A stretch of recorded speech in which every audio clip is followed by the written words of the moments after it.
we have, of course, Wednesday. And the next episode of The Bad Batch. But with me, I can't do it by myself. I got my two guys here. Start off with our professor of all things Marvel. Boom, boom, boom. And Tolkien. Pat, say hey to the people. Hey, everybody. Got some good stuff to talk about this week. Yeah. And the guru of all things Star Wars and character design. Something like that. David, say hey to the people. Hey, everybody. I'll take that, Pajama. Welcome to this hat hair edition of Pajama Life for me. Excited to be with you guys. Hat. And this hat is an Oscar. That's my pet golden Wookiee. It's an Oscar original. Note the teeth marks here. And yeah, he'll swallow you whole. Let's get to it. As we go to what order did you watch it in? There's billions of combinations, but let's check out our order of the hot series from Netflix, Kaleidoscope.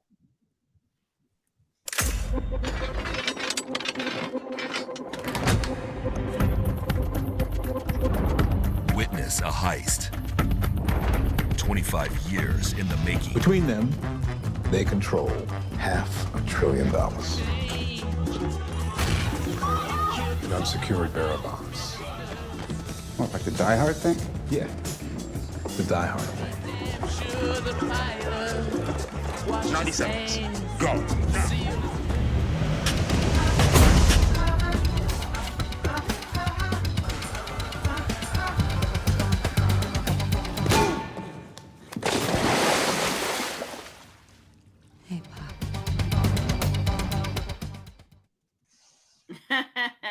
Well, why don't we take a look at our different orders? Okay, let's start with Patrick's order. Okay. He started with yellow. Pat, talk about what you thought of Kaleidoscope and your order. You know, I don't think the order made any difference to me. I mean, it overall it was interesting, but it felt like a rehash of Ocean's 11, and it was just a ridiculous, incredibly complex heist, and nobody knows what's going on. It didn't have the good happy ending. I found a lot of the performances kind of flat. I mean, it was an interesting idea. It was like Tarantino made a bad version of Ocean's 11. That's what it felt like to me. Because Tarantino one did all these. Should have had him go last. but without the snappy dialogue of Quentin Tarantino. So to me it was flat. It was a C. It wasn't terrible. I think they could have edited it down quite a bit. It was ridiculously long for what it was. What? I just. Okay. I'm sorry. I didn't like it like you did, Pam. So of course. You're gonna make comments my entire thing.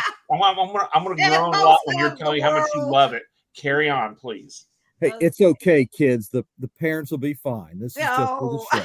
Well, I don't think they will. Actually, let's take a look at David's order. Okay. Did he get it right? I said it. Yes, there it is. Oh, look at that order. Oh no. I don't know what that means. That's interesting. David, talk about what you thought of it. I love the whole con man heist genre. I think it's a lot of fun. Yeah. You saw some really kind of fun characters. Moff Gus, this was great. Yes. You had Better Call Saul meets Suicide Squad with some other people put in there. Yeah. I enjoyed it. The fact that they kind of sold this based on these different episodes that everybody could be watching it in a different order, I thought was kind of neat. Now, at the end of the day, did that order make a huge impact on how you watched it or enjoyed it? I wouldn't think so, but I liked a little bit more so than Pat did. But that just that might be our preferences at the end of the day. One thing I would prefer Netflix, and Netflix, I know you're listening.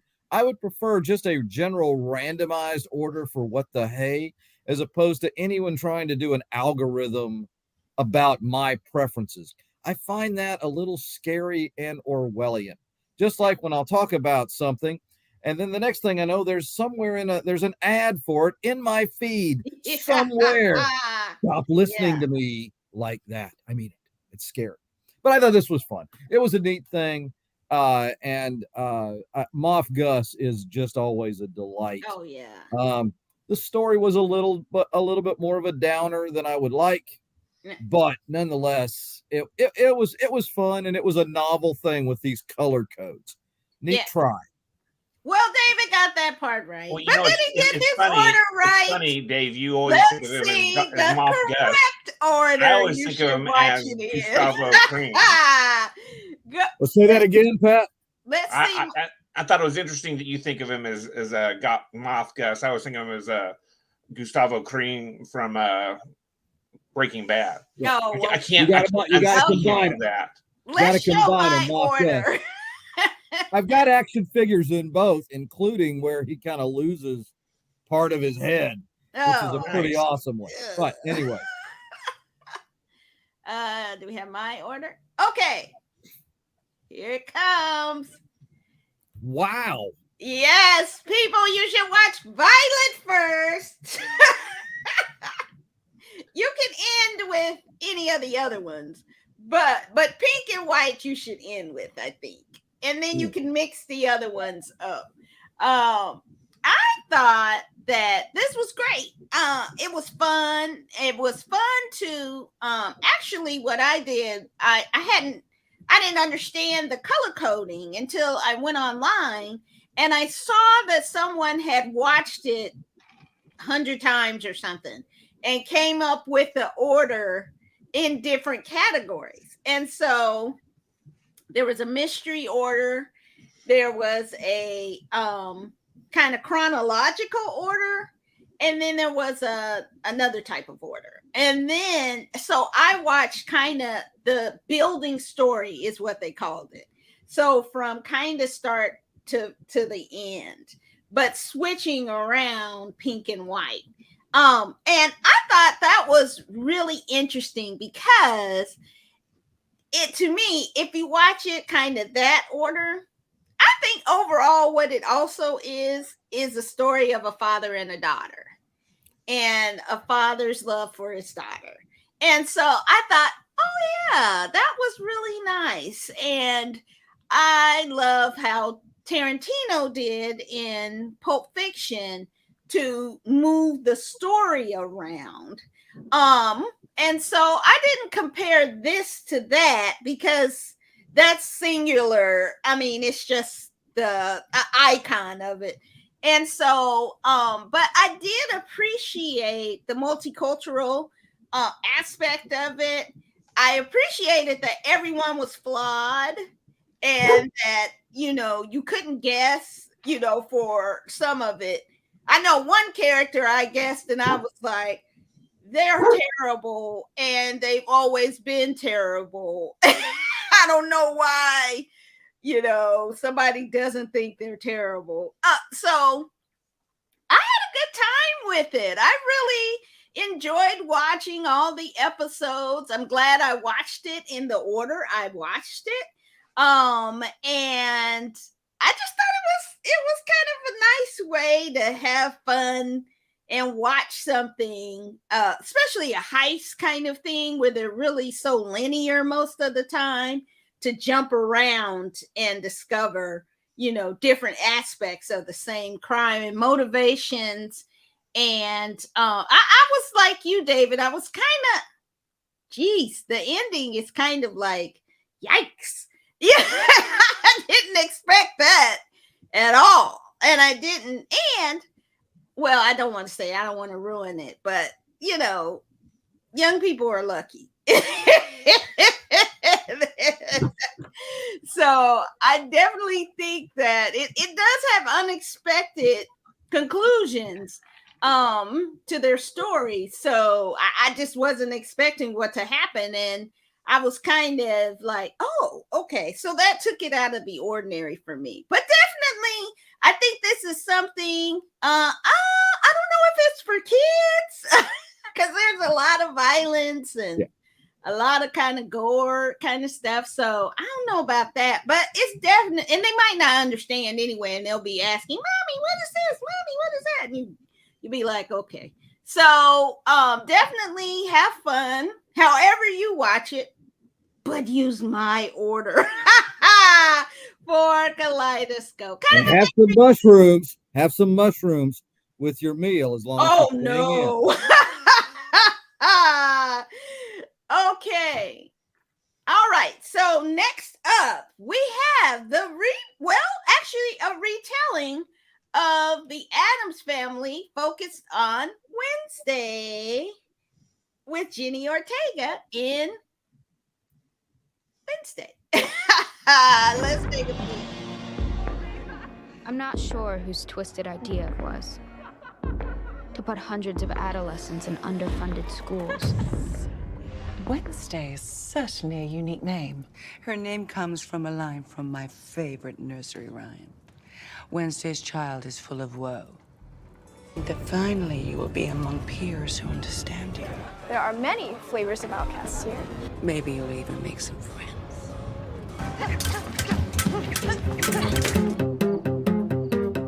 It takes a special kind of stupid to devote an entire theme park to zealots responsible for mass genocide. When I suggested giving your side of the room a makeover, I did not have Ted Bundy's Pinterest in mind. And the target of an attempted murder. Ah, nevermore. I love you so. Are you feeling okay? You look a little pale. Super cute. I enjoyed this so much, but let's hear for our resident grump Pat. What did you think, Patrick? Well, now I'm tempted to just go ahead and say it was crap and move on. But I actually enjoyed this. Oh, You know what? Tim Burton, he's got a good grasp. But I did not like the casting choice for Gomez. We're going to talk about that. I didn't like that. I thought Catherine Zeta-Jones played it okay. Perfect. And I would say, the casting of Wednesday was perfect. Overall, the whole feel of it was very Tim Burton. I love Tim Burton films. And the series was right in that wheelhouse, and it felt good. It was a nice continuation of the Addams Family story into her adolescent years, which you've never really seen before. And, it was kind of interesting to see where everybody ended up. I did enjoy this a lot, actually. Yeah. Oh, great. Okay. David, what did you think? Well, I enjoyed it too. I mean, we've seen several things this past year on the school for, special children, a special needs school for spookiness, and thinking of the School of Good and Evil and things. So I'm kind of comparing it in that context. Thought Jenny Ortega did a great job. Love seeing Captain Phasma in something again. It's always great to see her in anything. It was a little scarier in spots than if you were from the Addams Family sitcom, from the animated series, or the live action films. There's a little bit more to it. They were murdering people in the movies. Yeah, but in a really funny, goofy way. I mean, this was good. I enjoyed this. Really think the young lady Ortega knocks it out of the park. Yeah, she's got a dance now that's a social media sensation that she kind of came up with on the fly. She probably didn't want to try and do that again. She's good and she's talented, but a little bit of prep work might save a studio tens of thousands of dollars the next time she just wants to impromptu something. I'm just saying. But This was good. This was fun. It also had a little bit of an echo to me of a vastly underappreciated movie from the early 2000s, Sky High. Definitely underrated. Yeah, a movie that just kind of missed its time with the superhero genre just jumping up later. Yeah. That Disney owns. So how about it? But Wednesday was big. This was good. This was fun. and I hope I encourage people to watch it and look forward to season 2. I agree with Pat. I like that actor, but not as Gomez. Now, this is interesting because there's a lot of debate about this, but he does favor the actual original comic of the Addams Family and kind of that that Latinx person. So I think we're used to Raul Julia, and him being so suave and debonair. I like the dorky guy from the 60s. And him too. But I think once I understood that and I saw the original comic, I was like, oh, okay, that makes sense. And the what's her name? I almost said Angelica Houston, but Catherine Zeta-Jones. Catherine Zeta-Jones is just delicious. Yeah, as Morticia. I mean, she just is the perfect casting. And Lucifer Morningstar.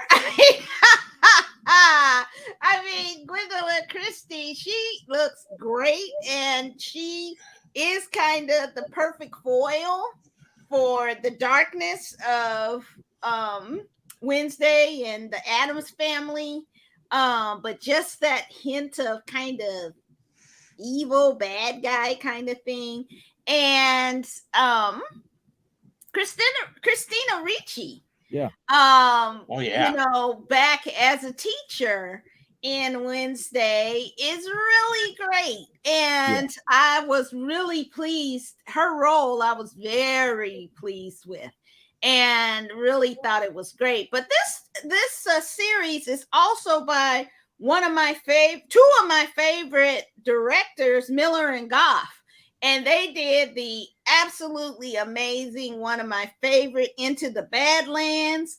That's also showing on Netflix. And so the stylized kind of nature of it, how it looks, is a lot to them because they are very atmospheric with beautiful cinematography. And so it looked good, and I thought the story was a really innovative kind of story for Wednesday story. And I really loved her roommate, the little werewolf who couldn't change. I mean, she was just so cute and adorable as like a candy coated werewolf. And a new verb, wolf out. I think that's a really cool thing. Yeah. You see someone getting upset at work. Hey, don't wolf out on me, man. Don't wolf out. Also the story of the her rival, the fencer, I forget her name, but who was a siren. And I really like seeing different mythological characters in this. I was still am big Greek mythology kind of person. And so I really love seeing different mythological creatures or, kind of creatures from beyond in this. I was hoping there'd be like a creature from the Black Lagoon or something like that, or a Frankenstein type or something to also make their way in. But there's going to be a second season, which is fantastic. So we'll get to see more of what's up. And it was interesting the way that all three of us know Gwendolyn Christie from. Dave, you knew her from Star Wars. Pam, you knew her from Sandman. And I'm thinking, I can't unsee Brienne of Tarth from all the Game of Thrones. Yeah. So, it's interesting all our little genres and niches pick this one actress out of. Yeah, I was surprised you didn't say Sandman because you actually loved and read the comic. I loved it, but she was Brienne of Tarth for a lot longer than she was Lucifer Morningstar. Yeah, but I hope to see more of her in these kind of different roles. I just think she plays a villain just deliciously. So her and because I want to see her and Catherine Zeta-Jones go at it. I just think that would be amazing. Season 2, I think we could see it. But Gwendolyn's really just a fantastic actress, and great to see her. Sometimes you get one role, and the world doesn't get to see you again. Right. after that role. And I'm glad to see good people keep working. That's what actors Right. want to do. And it's great to see her continue. And Yeah, Oscar, he and I agrees like that too. she's kind of leaning into, she's a woman of a big stature. I mean, she's just tall. I mean, what is she like? Kind of 6'1", Amazonian, yeah. 6'2", and so I'm glad she's like beautifying and bringing it for all the tall girls. So we love her. It's unanimous. We all really loved Wednesday. So definitely check it out. All right. So last but certainly not least was this year's really interesting episode of The Bad Batch. Let's take a peek. I got another job for you. You're gonna be my security crew. I am beginning to understand the need for added security in a place like this. Zaphatoma can be a little rough around the edges if you don't know what you're doing. But lucky for us, I know my way out. Things get dicey. That's where you come in. My new racer, Teo. He's a real ringer. He's gonna make me a lot of dough. I'm here to collect, Sid. I didn't bring you two for the company.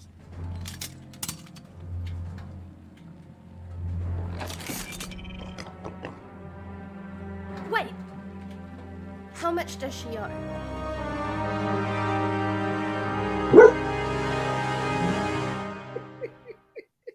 Looks like Oscar didn't like that. David, give us some info on this. Well, this truly was pod racing. I found this to be just one of the more fun episodes of The Bad Batch. And yes, Oscar, it's fun. We'll be out there doing our own pod racing soon, or maybe poo racing is what he's looking for. This was great. It also had great cartoon images of the original trilogy guys, but also some stuff from Force Awakens, the Sid's rival. You saw that guy who was a great character design. Rough, yes. It also harkened back to the original Star Wars cartoons of droids, where R2 and 3PO they were owned by teenage racers who were going to the Bunta Eve. It was a big deal there. I thought this was a lot of fun, a little foreshadowing about Sid and maybe what could be happening. Yeah. Great to kind of separate the Bad Batch so you could focus on other characters in a different way. Great with the droid Teo. That was fun. Just a lot of fun. Great for kids. A lot of little Easter eggs if you're a Star Wars person. A fun, 26 minutes or so. Right, Oscar? That's right. Pat, what'd you think? Oh, I liked it too. And like Dave said, the first thing I was thinking of Jake Lloyd going, now this is pod racing. Yeah. That's exactly what it was. It was pod racing without two engines, just one or whatever. I mean, it was fun. I enjoyed it a lot. I do like this series a lot. I mean, Omega was not annoying because she kind of veers into annoying sometimes. And it's just the challenge of putting a child character in order to draw in maybe a demographic or whatever, and they do that. Right. Because this whole series would work fine without Omega, but she was not annoying this one, so it was good. And she kind of drove the plot line along this time. Yeah. Overall, really good. Ernie, God, I can't remember his last name.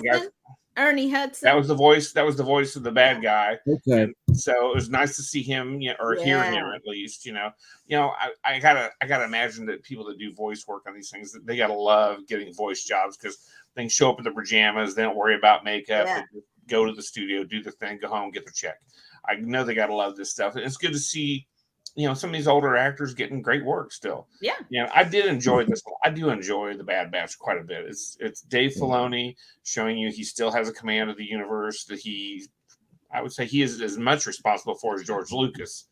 Maybe not the progenitor of it, but he's the one that's pretty much made all the mythology. He's extended it on. I mean, he's really given it some show. Although, Favreau with Mandalorian, I don't know that Filoni would have had a springboard without Favreau. Yeah, true. But I'm with you, man. What he's done with the animated world, Filoni has really given life to the series. Yeah. And I enjoyed this episode. I thought it was interesting. Okay, so here's my take on the story. All right. I wasn't mad at the so-called bad guy, right? She bet she didn't win. It's time to pay up. She didn't really want to pay up, And so, that's what you do when you're gambling. So it kind of made me think, is she a degenerate gambler? I mean, that doesn't like pay her bets and she really gets in all these situations. Because I was kind of like, well, you bet and you lost. So, I mean, pay up. That was my thing. And with the I forget the bookie or whatever, the gangster dude. And he was right to tell them, watch out for her. Because she's not who you think she is. Because I felt like he dealt fair the whole time. And she wasn't really dealing fair. So I was kind of like, I don't know about her now. So I think they need to watch out. That's the thing about gambling. You have to pay what you owe, So, but it went so fast. It was so much action, but it kind of also a little bit reminded me of a video game. So I wonder if there will be a video game coming out of this kind of racing thing from Bad Batch so they can make some money. So it's kind of like a commercial for it or something too, but it was still really good and I really enjoyed. I felt bad for Teo. I was like, I liked him. I hope they can fix him. He'll be fine. I get so attached to these droids and then they have these sad situations and I'm like, y'all ain't have to do that. So, but I think it was a really good episode. This is like the second season, so I hope it's not an Empire Strikes Back kind of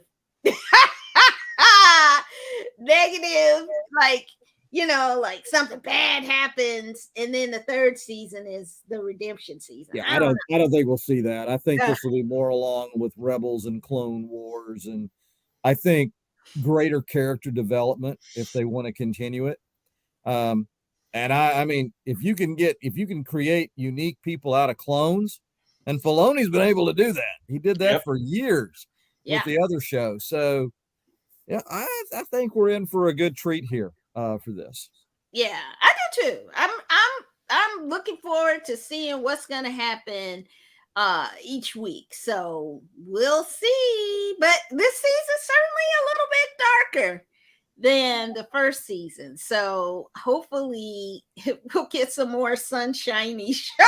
I don't know if my heart could take all these dark shows. So but definitely I think it's good for the family. Everybody can watch it. So check out this season of The Bad Batch. This episode was faster, of course. All right. Well, that takes us to the end of our show today. And next week, we will watch the Banshees of Inisherin. We're getting ready for Oscar season. And we're going to talk about the Oscar nominations, as well as the next episode of The Bad Batch. So definitely come and check us out. And Patrick, say goodnight to the people. Or any final words you want to leave us with? Well, no. I don't have a lot of big final words. Just good night, everybody. Have a great week, and I'll see you next week. Yeah, we'll see you next. And David, got any final words for the people? Have a great week, everybody. Looking forward to talking to you about these fun shows again. So come back, and we'll see how the dog barks next Saturday. The continuing story. That's right. And I hope you have a great week. Come back next week. I'm super excited. I haven't missed a Oscar nomination morning. So I will be up looking at the nominations and seeing if who got what and who got cheated and who got left out.